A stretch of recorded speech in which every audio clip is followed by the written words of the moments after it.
your kind of company.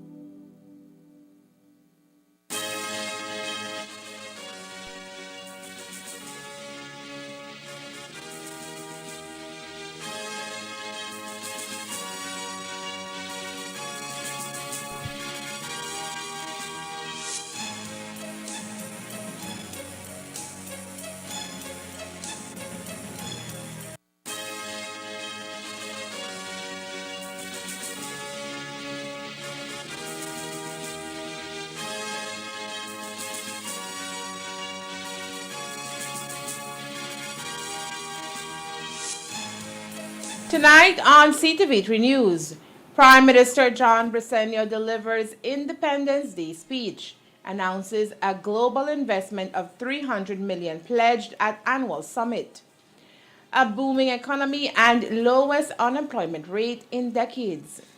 Attorney General and Financial Secretary meet with Crown Counsels after 3 days of sick out. And the SSB joins the online revolution. These are some of the stories we have for you tonight in our newscast for Friday, September 22nd, 2023.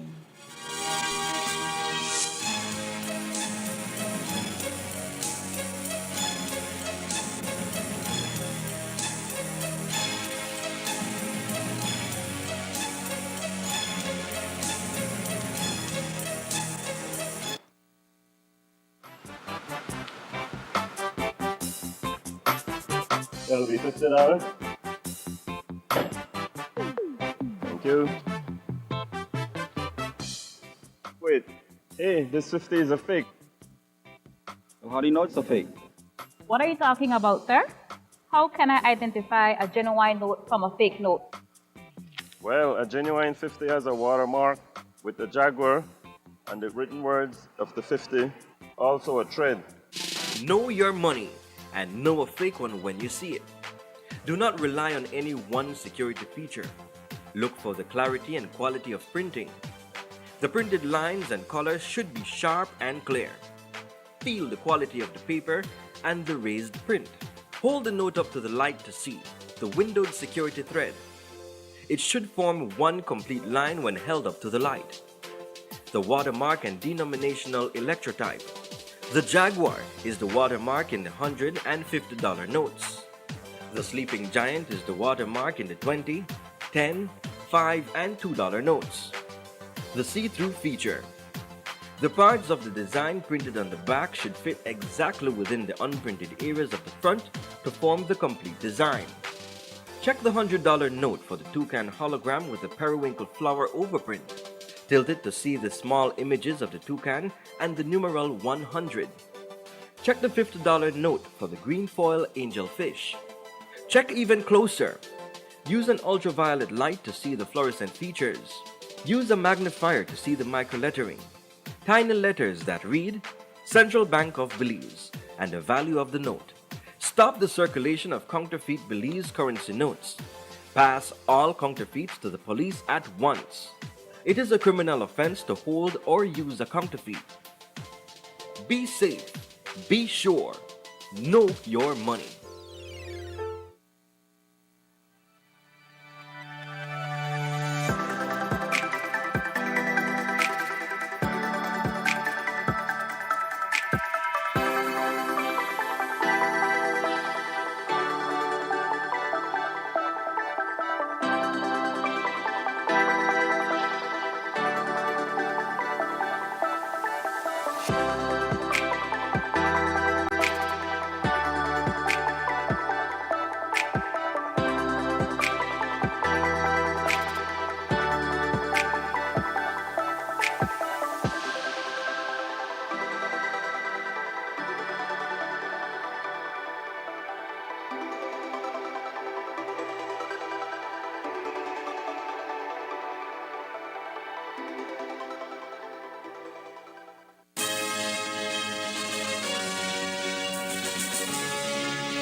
Good evening with your news, also simulcast on Fiesta FM 106.7. I am Joanna Rodriguez. The 42nd anniversary of Belize's independence was celebrated in grand fashion on Thursday with an official ceremony held in Belmopan. It was full of pomp and circumstance as the Prime Minister, accompanied by his wife, Special Envoy for Families and Children, Her Excellency Rosana Briceño, government officials, and other dignitaries were in attendance. The event was undoubtedly a patriotic devotion to Belize for the 42nd anniversary of our independence, celebrated this year under the theme Hope Ignited, Hands United, Vision Renewed. As is customary, the official Independence Day ceremony saw an official address by Prime Minister John Briceño, where he highlighted some of the accomplishments which Belizeans can celebrate. Through the guidance of Plan Belize, Prime Minister Briceño says Belize's economy has been able to experience consistent resurgence post-COVID-19. The IMF mid-year review, according to the PM, once again confirms that 2023 will see economic growth and an expansion of 2022. With the economy in full bloom, the country is also experiencing the lowest unemployment rate in decades and millions of dollars expected to be injected into the economy through efforts made in the second annual investment summit. The IMF concluded its mid-year review, where staff and the authorities agreed that 2023 will see economic growth and an expansion of 2022.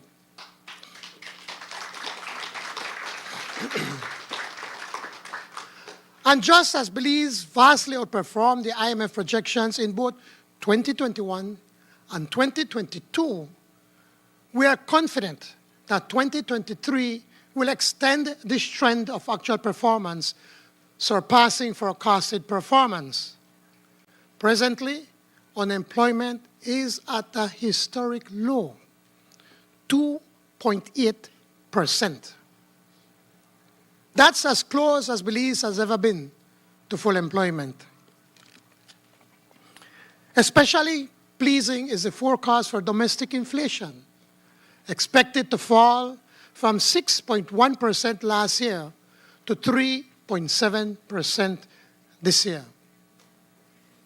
The explosive economic growth we have managed, along with the unprecedented bounty of new jobs, has not come at the expense of overspending and new debt. In fact, a primary fiscal surplus of 1.2% is projected for this year, while the public debt is anticipated to fall from a high of 133% to below 60% of GDP.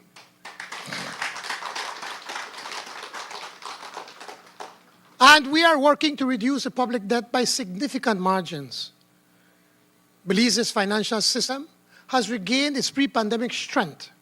Central bank reserves exceeded $500 million, or 4.5 months of imports, well beyond the recommended 3-month standard. The banking system is liquid. Non-performing loans stand at the prudential 5% level, and the Central Bank Act has only recently been revamped to further fortify the toolkit of the regulator to fulfill its vital mandate. In sum, then, the economy is booming. Belizeans are working. Our dollar peg is safe, and the medium-term prospects are exceptionally promising. No wonder, therefore, that a few weeks ago, when the second annual investment summit convened on idyllic Hamburger's Key, there were waves of confidence and cheer about investment opportunities in Belize. Focusing on Belize's potential for orange economic growth, this latest edition of our investment summit attracted serious commercial interest from every continent, underscoring our limitless promise in art, culture, research, science, and technology. 600 registrants and $300 million estimated in pledged new investments are unmistakable signals that our investment pitch is bearing bountiful fruit. As a significant pillar in a country's economy, Prime Minister Briceño says his government has made significant strides in the area of healthcare, which will soon see the construction of a new tertiary healthcare facility. Belize has been blessed with bountiful and valuable natural resources, and their ecosystem services are central to our economic sectors and development. Our natural assets are complemented by our cultural assets in developing these three important pillars in our economy and development. The industrial strategy with blue, green, and orange policies is a work in progress that aligns with my government's vision, which is to develop a thriving, nature-positive economy that is people-centric. Last year, I told you about plans to convert sargassum collected from the sea into fuel for energy. Last week, the investors and designers were here and are predicting that by this time next year, the construction of their facility will be well underway. Development that does not lift the people to a better quality of life lacks legitimacy. Inequitable growth cannot sustain an open society. Vitalized by this conviction, government's investments in education, health, and citizen security have reached unprecedented heights. $90 million has been secured, again from the Saudi Fund for Development, to construct a new tertiary level hospital on the University of Belize's campus here in Belize. And attached to that hospital, we plan to attach a medical school, all here in Bamapan in Belize.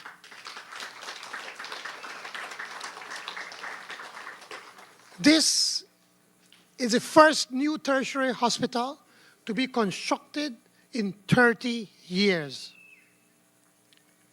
At the same time, funding has been increased for anchor hospital facilities called Houston, the KHMH, as well as for regional hospitals and for clinics throughout the country.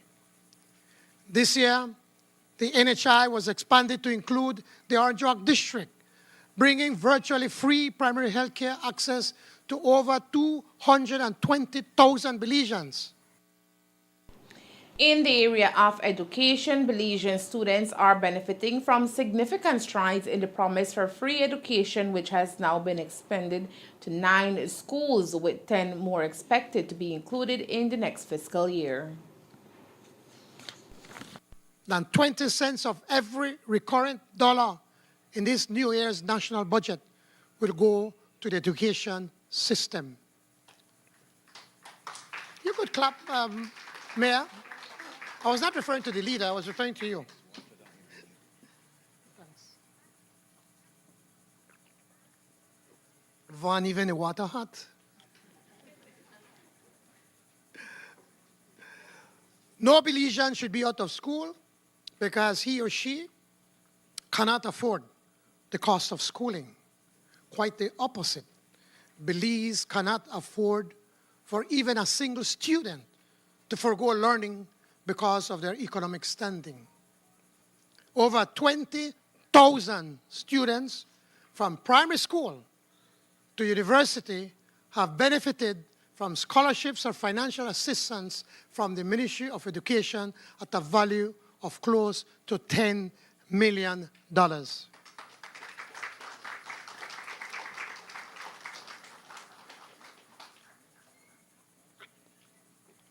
Madam Speaker, I need that fan up here. 9 schools are now a part of the Education Upliftment Project, Together We Rise, which provides free tuition, uniforms, books, digital devices, and healthy meals. This will expand to an additional 10 schools in the next fiscal year. Areas of citizen security and renewable energy also play a significant role in the country's growth, and so the Bressan administration continues to work on projects such as the creation of a 60-megawatt solar plant to secure clean energy supply in Belize. The surging economic growth, if it is to be sustained, requires more energy, clean energy.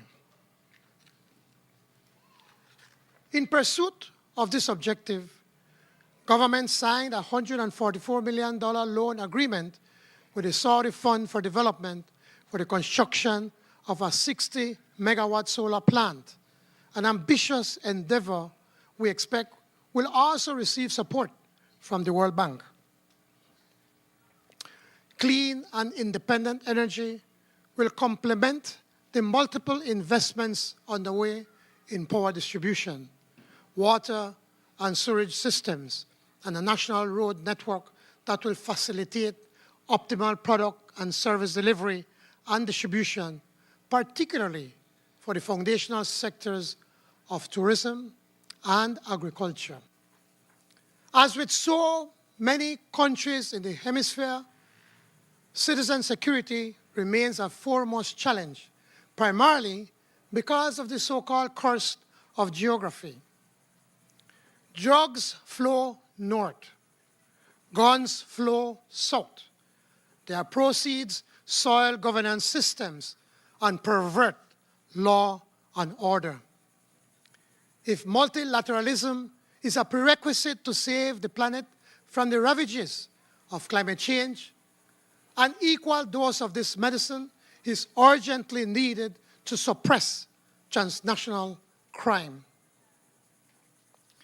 We are more convinced than ever that the core of these multilateral cooperation programs must focus on citizen well-being and citizen opportunity rather than solely security and law enforcement.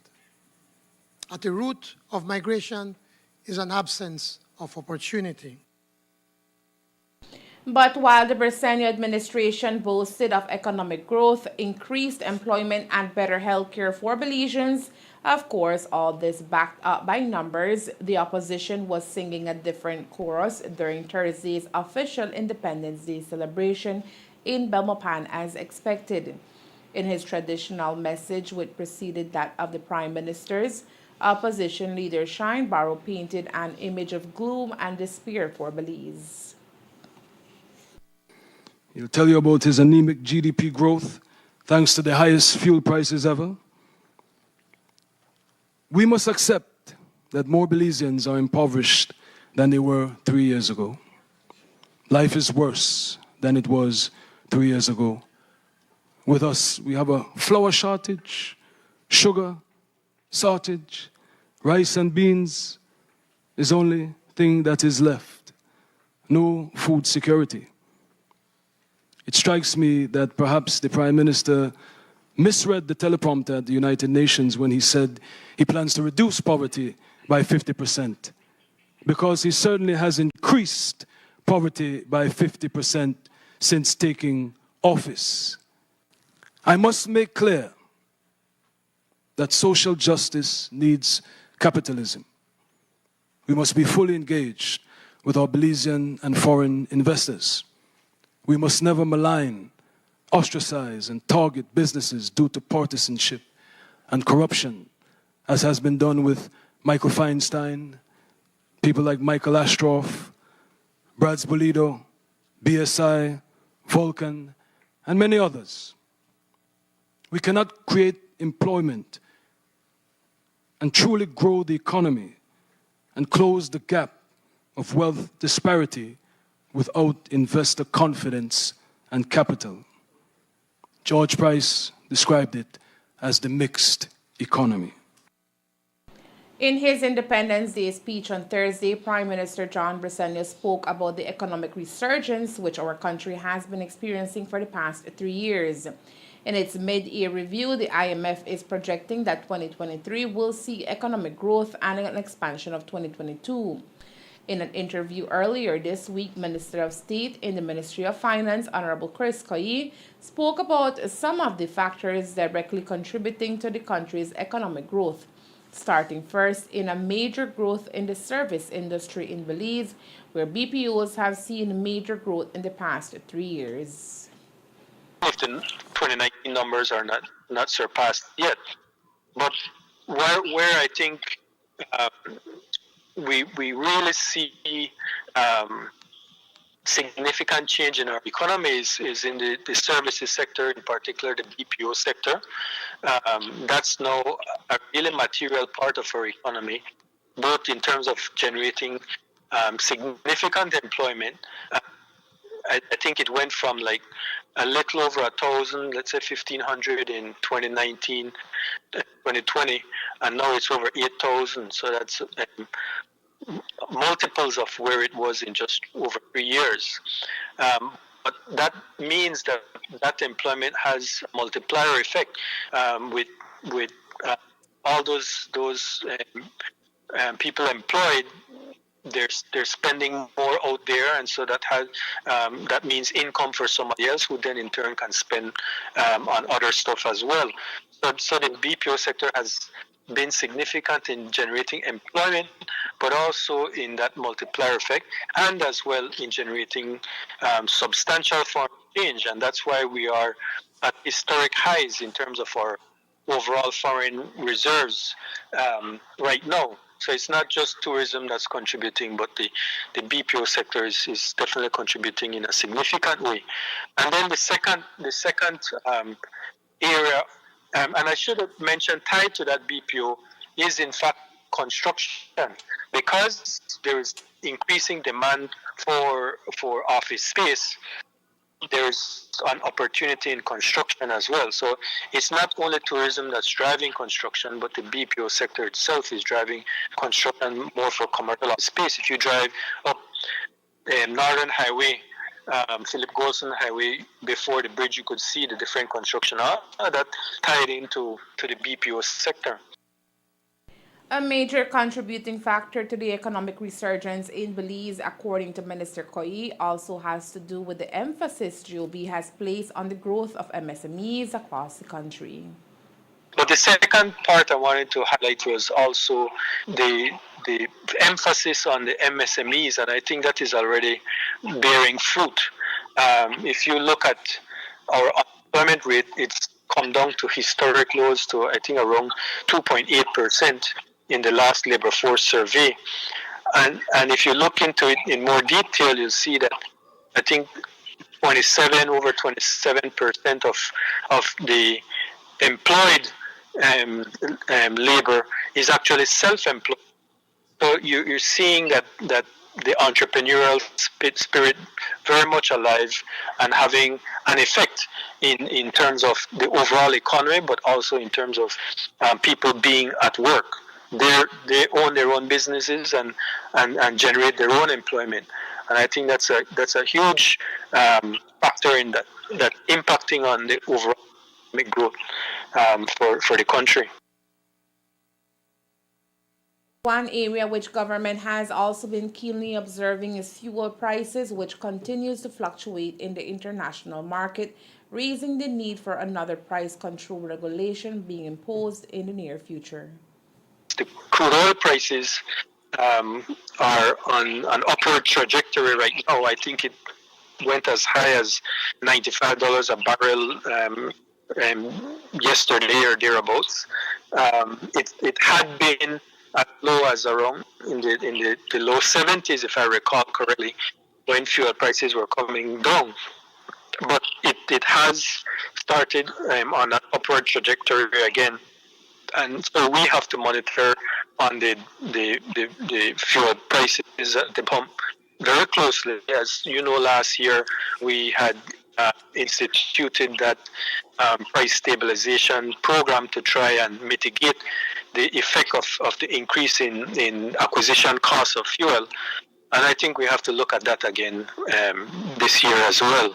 In fact, we are looking at that and looking at how we can effectively keep a upper limit on prices as best as possible, particularly with diesel and regular gasoline. I think last year that upper limit was $13.29 for diesel and $13.43 for the regular gasoline. And so we have to look at how we can manage it in line with how that transpired last year as well. In order to ensure a cap in the prices of fuel back in 2022 when prices were skyrocketing, Minister Koyi says GOB observed a significant loss in excise tax to ensure stable prices for consumers. There's a misunderstanding about this fund. It's not a fund. What it is that government absorbed the increase in acquisition cost by reducing the excise tax. So there's effectively an excise tax loss. So over the last fiscal year, 2022-2023, I think the global figure, the total number of excise duty lost by reducing the excise taxes was over 30 million. It was like around $32 million in excise tax losses. This year, we had marginally adjusted the excise taxes back to where we were in February of last year, maybe like 6 cents, 4 cents, 6 cents above. So we had recovered about a little over $1 million, call it roughly $1.5 million best, recovered as against that 32 million loss. But I don't think we'll be in a position to recover anymore given the fuel price rises. We might end up suffering additional excise losses going forward, depending on how the price of fuel goes up. Up next, negotiations take place between the AG, FinSec, and the Crown Councils. Stay tuned. Buenos días. 2 boletos para Ficacas, por favor. Ida y vuelta. 54. Ese dinero es falso. ¿Falso? Sí, este billete es falso. ¿Y por qué es falso? Porque un verdadero billete de $50 tiene una marca de agua en la forma de un jaguar con la marca de agua y electrotipia de denominación y un hilo de seguridad. Conozca su dinero. Reconozca el billete falso al verlo. No se confíe en solo una de las características de seguridad. Busque la claridad y calidad de la impresión. Las líneas y el color impresos deben ser nítidas y claras. Sienta la calidad del papel y de la impresión levantada. Ponga el billete a la luz y observe. El hilo de seguridad avantanillada debe formar una línea completa cuando se pone a la luz. La marca de agua y la electrotipia de denominación, el Jaguar, es la marca de agua en los billetes de 100 y $50. El gigante dormido es la marca de agua en los billetes de 20, 10, 5 y $2. El registro perfecto. Las partes del diseño impreso en la parte posterior deben caber exactamente dentro de las áreas sin imprimir en el frente del billete para formar el diseño completo. Revise los billetes de $100 para saber si está el holograma del tucán con la impresión sobrepuesta de la flor de vinca per vinca. Inclínelo para ver las imágenes pequeñas del tucán y el numeral 100. Revise los billetes de $50 para saber si está la imagen del pez ángel en color verde plateado. Mira más cerca. Utilice luz ultravioleta para ver los elementos fluorescentes. Utilice una lupa para ver las letras más pequeñas que leen Central Bank of Belize y el valor del billete. Detenga la circulación de los billetes beliceños falsos. Pasa todas las falsificaciones a la policía inmediatamente. Es una ofensa criminal guardar o utilizar falsificaciones. Esté a salvo, esté seguro, conozca su dinero.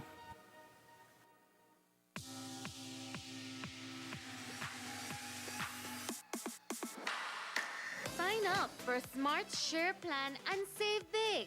Whether you're a small entrepreneur starting up your business, a student on a limited budget, or a family trying to save, this is the plan for you. With unlimited SMS, calls, and data, we help you save. Get up to 5 lines for as low as $30 per line monthly, only with Smart. Sign up today at any Smart showroom or sales manager countrywide. So get your business going, share more memories with friends, and be ready for the day with Smart.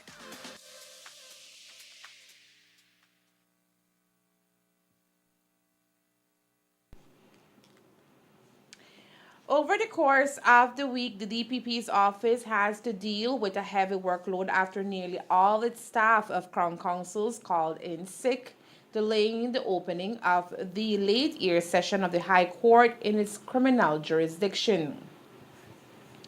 Up to Wednesday, there was still a staff shortage, prompting the Director of Public Prosecutions to fill in for her prosecutors who have pending cases. Reports indicate the tactic is related to a fight for better working conditions. Among the demands is increase of security due to rising threats from the criminal element to prosecutors and witnesses. Today, the Attorney General Anthony Sylvester met with the Crown Councils to discuss a way forward. He gave the media an update on the meeting after its conclusion. There are security arrangements that have been put in place. It behooves us to state publicly what are the extent of those security arrangements, but suffice it to say, there are security arrangements that have been put in place, and I'm confident that those address the concerns that that have been expressed. We live in a evolving society where it is true that crime has taken on different levels, and indeed it may be regarded as being more egregious. That being said, so clearly security arrangements must necessarily, be able to meet with these new changing demands.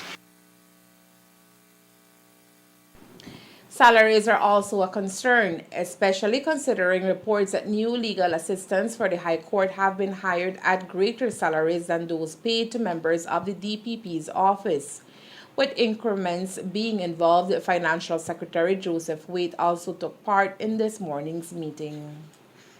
In anything, you have to think about equity, equality across the public service. I mean, this is one segment of the public service, but you have the general public service. You also have the security services. There are 3 commissions, and what you do in one affects immediately.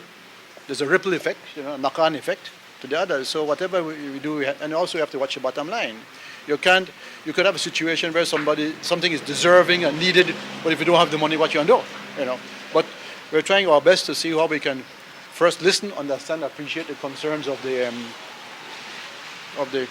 judicial officers, and to see how best we can respond, bearing in mind that whatever is agreed or not agreed I should say, has an effect for the rest of the public service, and of course, bottom line, how we afford it. With all concerns laid on the table and understood, the AG is confident that an agreement will be reached.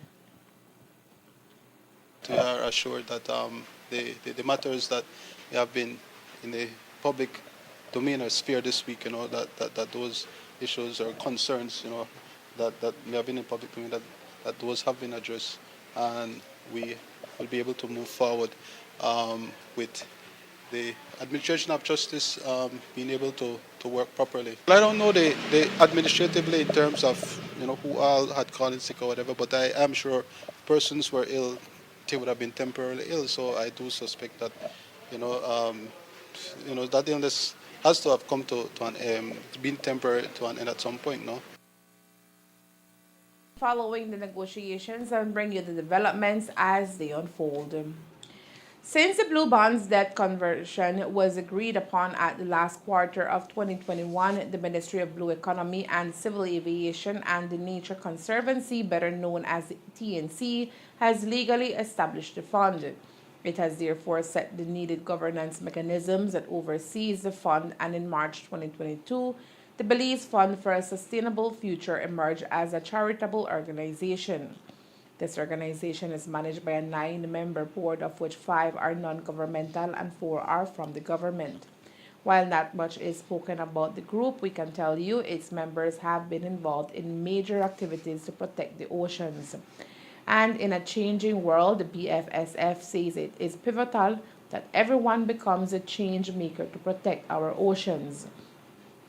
For this reason, the organization makes funds available for projects and partners working in Belize towards conservation and sustainable development in line with the country's marine and coastal conservation priorities.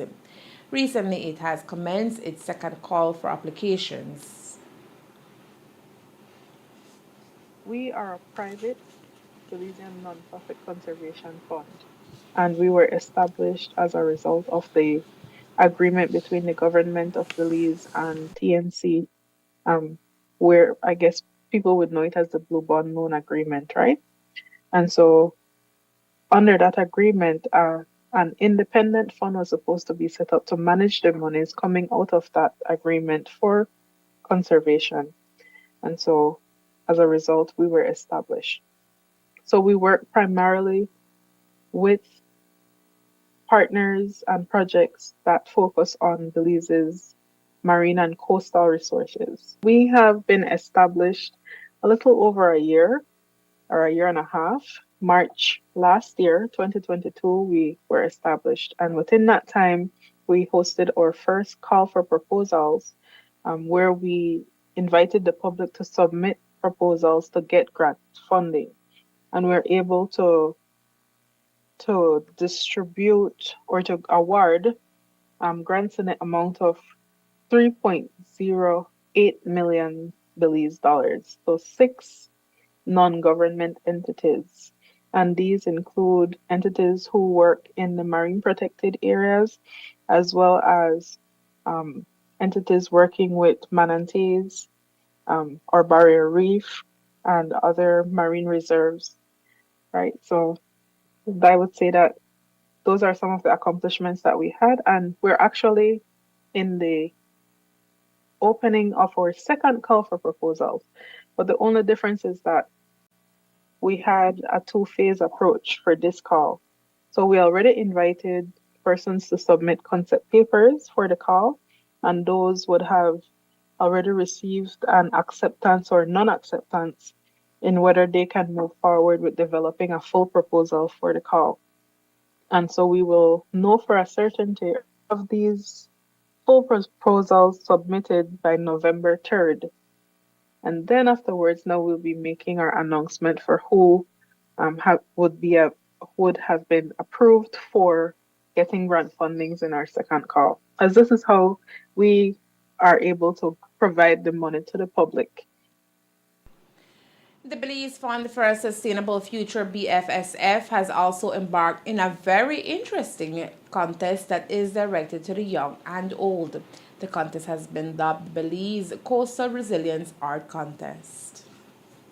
We want people who participate in this contest for International Day of Climate Action to focus on the climate change impacts on our coastal and marine resources and to come up with actionable solutions where we could build our coastal resilience. The International Day of Climate Action is a day dedicated for citizens around the world to take up a climate action because you know that we are experiencing a climate crisis at the moment. And so, from the perspective of the Belize Fund, we want to bring the ocean aspect to this conversation here in Belize because it's very vital for us. While we have access to freshwater sources, there are others, in the region who aren't as fortunate as us. And so we want to make sure that we're doing our part to raise awareness for this day. Art pieces must be submitted to communications at bfsf.bz by October 16, 2023, and must be accompanied by a consent form which can be downloaded online. The information is available online at the organization's website, where you will also find more information on the contest, which will consist of 2 categories. If your art is lucky to place first, second, or third in either of the categories, you can walk away with hundreds of dollars. The ocean helps to buffer some of these impacts with climate change. And when we can take climate action, it helps for our health and livelihoods. So we want to invite applicants in both categories to submit some art pieces. Now, the categories that we have are ages 12 to 17, which would be like school age, and 18 and up. And we are inviting them to do drawings, illustrations, paintings, crayon art or cartoons, and even digital art as well, so that they could share their ideas, how they understand climate change impact on our resources here in Belize, and what they have in mind as solutions for this problem that we're having. We do have some specifications when it comes to the minimum size of the art piece or and the maximum size. And so again, we want to direct them to our website, bfsf.bz, for more information on that. And when there is a contest, there is always a prize. So what that looks like? Certainly. So for the lower age group, ages 12 to 17, we want them to know that we have three winners, first to third place, and the first place prize is $500. The second place is $300, and the third place is $200.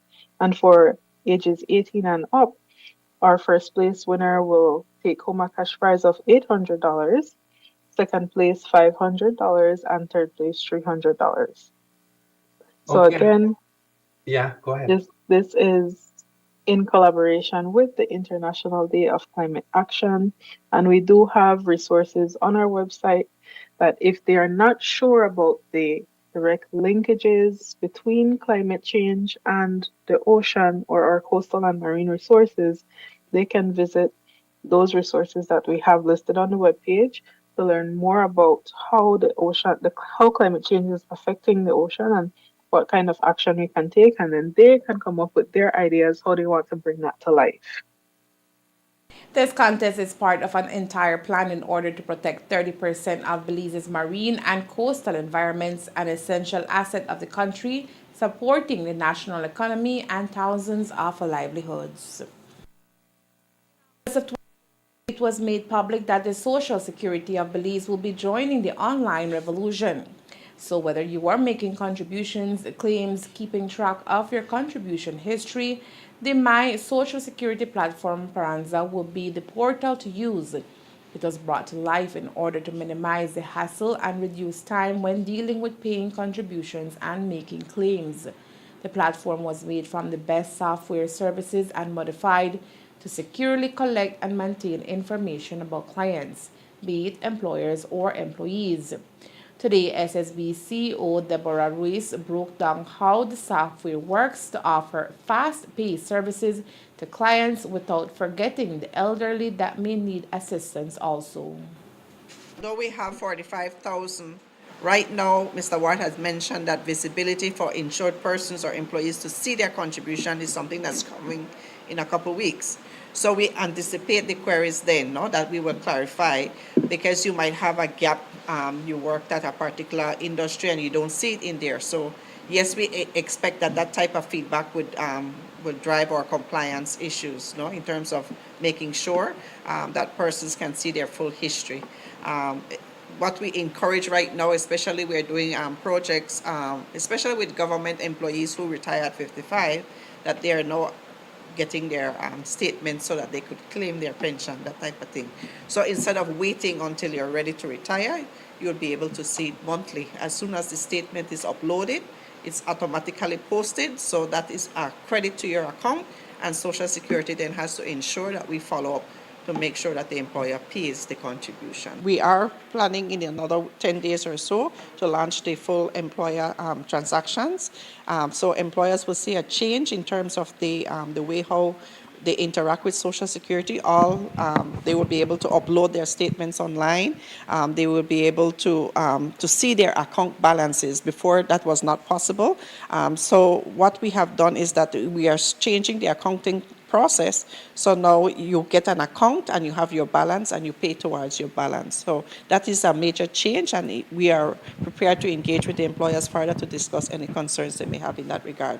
But normally what has happened in the past is that you submit your statement and we upload it, and whatever payment you do, we put it towards that. But you may have a balance at 20,000 that you're not moving the payments, or you're not maintaining your payment schedule, that type of thing, and then we end up becoming statute barred.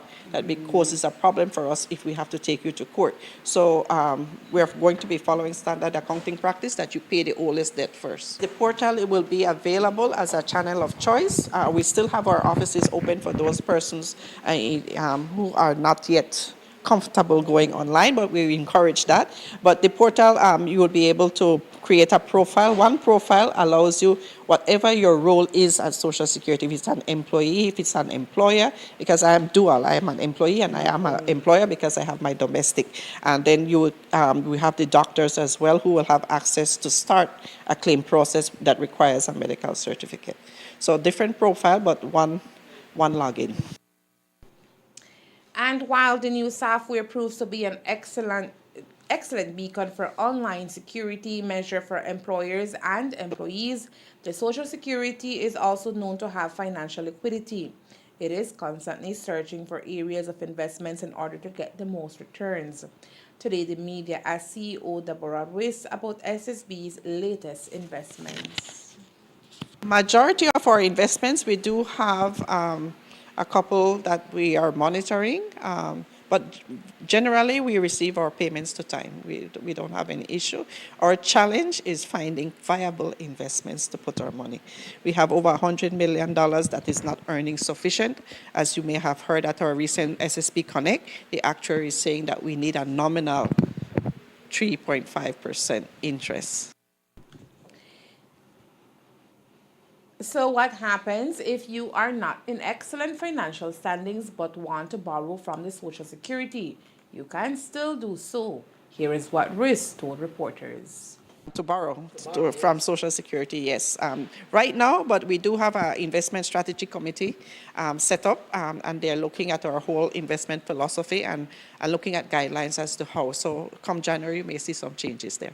So you guys are looking to maybe lower that threshold, because while you guys said, there's a lot of liquidity, many Belizeans wouldn't go to borrow that amount of money. But we have to balance it, because there are certain loan types that perhaps the DFC might be your best bet in terms of where to go to get financing. So we do not want to compete with our sister organizations. We are looking at, we have a niche market that we can try to develop.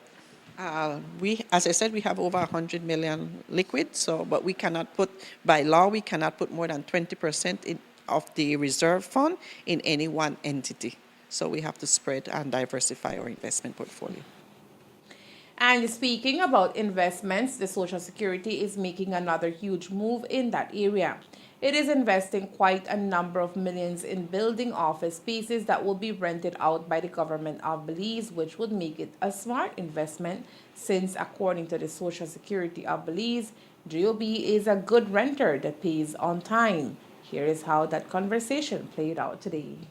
Security. As you know, in our banking system, Social Security has an influx of cash. We are very liquid, so we are looking for viable investments that we can put our money to best use so that we do not have to go back to contributors. That has been our ethos in terms of our investment portfolio.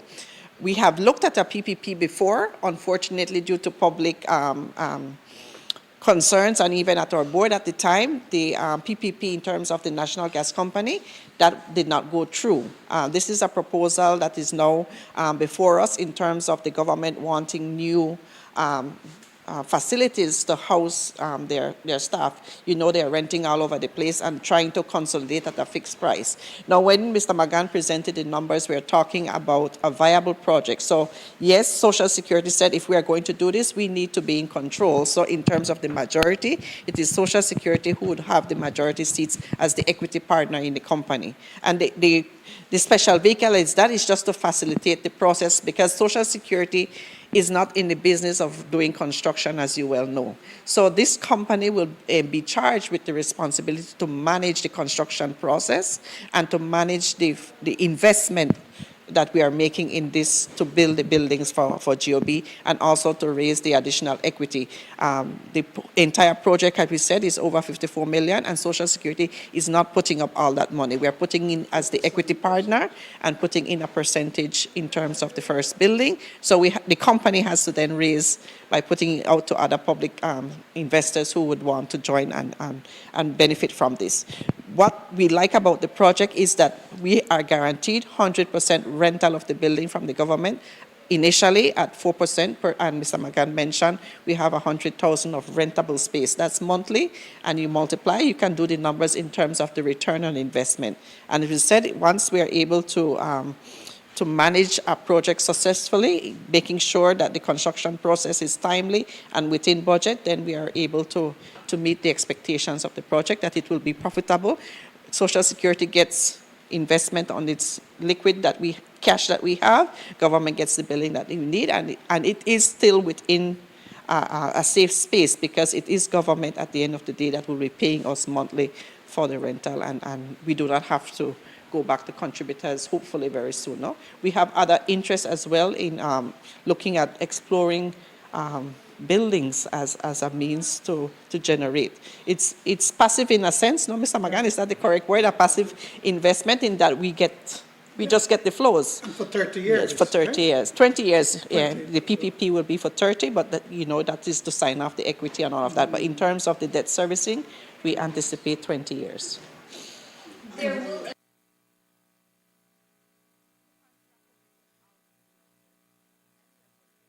In the near future, and all the mechanisms in place for clearance of the establishment of the new company will be carried out. The SPV will be doing all of that work. So they would vote on the contract framework methodology, all the different studies, with DOE and all of those things that need to happen. The company will be responsible for all of that. And that is where the Ministry of Infrastructure comes in to oversee that it's a good... Not necessarily. The company will be looking at that. Remember, we have two equity partners. You have SSB and GOB. Mr. Magan is looking after the interests of the GOB.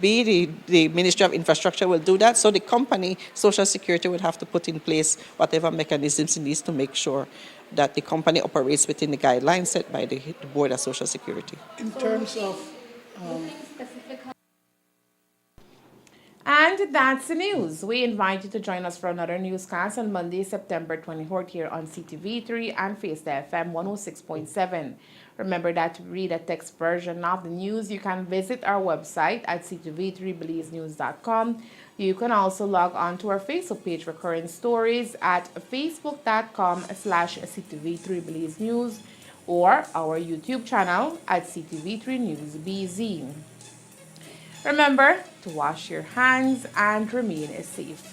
From all of us here at CTV3 News, have a safe and pleasant weekend. Thank you for watching and listening. Good night.